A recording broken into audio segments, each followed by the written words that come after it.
നിങ്ങളുടെ ഫേവറേറ്റ് സീരിയലുകൾ ടിവിയിൽ വരുന്നതിന് മുൻപേ സൺ നെക്സ്റ്റ് ആപ്പിൽ കാണാം. ഇനി എല്ലാവർക്കും മുൻപേ കാണൂ. ഇപ്പോൾ തന്നെ സൺ നെക്സ്റ്റ് ആപ്പ് ഡൗൺലോഡ് ചെയ്ത് സബ്സ്ക്രൈബ് ചെയ്യൂ.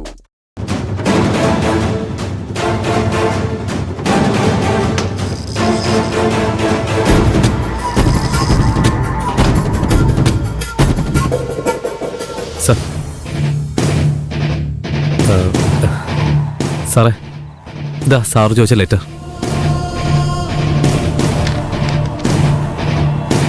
പ്രിയന് സംശയമൊന്നും തോന്നിയില്ലല്ലോ? അല്ല, ഞാനത് പ്രത്യേകം ശ്രദ്ധിച്ചു. പ്രിയൻ അതേപ്പറ്റി ഒരിക്കലും അറിയാൻ പോകുന്നില്ല. ആ ഒരു ഉറപ്പ് ഞാൻ തരാം.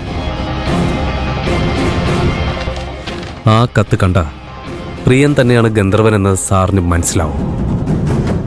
പിന്നെ പാറുവിനെയും പ്രിയനെയും ഒരുമിപ്പിക്കാൻ വേണ്ടതല്ല അദ്ദേഹം തന്നെ ചെയ്തു. Thank you Mohan. എന്താ സാർ ഇത്? ശരിക്കും സാറിനോട് ഞാനാണ് നന്ദി പറയേണ്ടത്. എന്തിന്? പാറുവിന് വേണ്ടി സാറ് ഒരുപാട് കഷ്ടപ്പെടുന്നുണ്ടല്ലോ, അതിനുവേണ്ടി. ശരി, മോഹൻ പൊക്കോളൂ. ബാക്കി ഞാൻ നോക്കിക്കൊള്ളാം.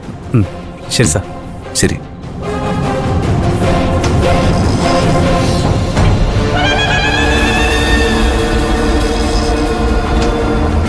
കൈലാഷ്, മോഹൻ പോകുന്നത് കണ്ടു. അവൻ നീ പ്ലാൻ ചെയ്ത പോലെ പ്രിയന്റെ ലെറ്റർ കൊണ്ടുവന്നോ? പിന്നെന്തിനാ കാത്തിരിക്കുന്നേ?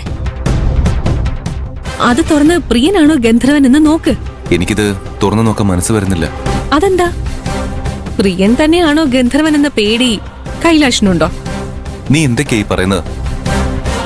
പ്രിയൻ എനിക്ക് എത്ര വലിയ സഹായങ്ങളാണ് ചെയ്യുന്നതെന്നറിയോ? അവൻ എന്റെ മനസ്സിലുള്ള സ്ഥാനം വളരെ വലുതാ.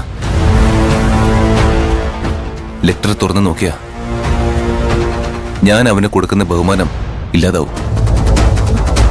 നിന്റെ വാക്ക് കേട്ട് അവനെ സംശയിച്ചല്ലേ എനിക്ക് വല്ലാത്ത കുറ്റബോധമുണ്ട്. അതുകൊണ്ടാ എനിക്കിത് തുറന്നു നോക്കാൻ കഴിയാത്തത്. ഇങ്ങനെ പോയാ ഇവൻ ഈ ലെറ്റർ ചുരുട്ടി കൂട്ടി ഡസ്റ്റ്ബിന്നിലിടും. പിന്നെ ഞാൻ കഷ്ടപ്പെട്ട് പ്ലാൻ ചെയ്തതെല്ലാം വെറുതെ ആകും. ഞാൻ എന്തെങ്കിലും ചെയ്തേ പറ്റൂ. നീ പറയുന്നത് വളരെ ശരിയാ. പ്രിയൻ നിന്നെ കണ്ണടച്ച് വിശ്വസിക്കുന്നത് കൊണ്ട് നീ ഇത് തുറന്നു വായിക്കുന്നത് പ്രിയന്റെ ആത്മാർത്ഥതയെ ചോദ്യം ചെയ്യുന്നത് പോലെ ആകും. പക്ഷേ എനിക്കിത് തുറന്നു വായിക്കുന്നതിൽ കുഴപ്പമൊന്നുമില്ലല്ലോ. അതും ഗന്ധർവന്റെ ലെറ്ററും തരൂ, ഞാൻ നോക്കാം.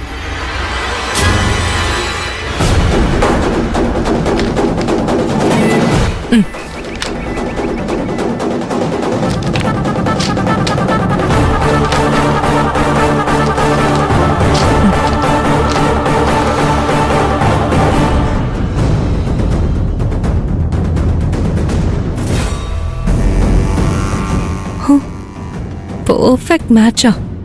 ഇത് എഴുതാൻ ഞാൻ ഏൽപ്പിച്ച വ്യക്തിയെ സമ്മതിച്ചിരിക്കുന്നു. പ്രിയന്റെ കൈയക്ഷരം അതുപോലെ തന്നെ കോപ്പി ചെയ്തിട്ടുണ്ട്.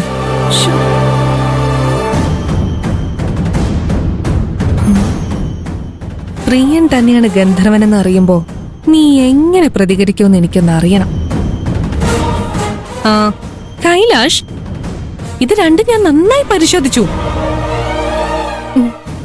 എനിക്ക് എന്ത് പറയണോന്ന് അറിയില്ല. നീ തന്നെ നോക്കുന്നതായിരിക്കും നല്ലത്.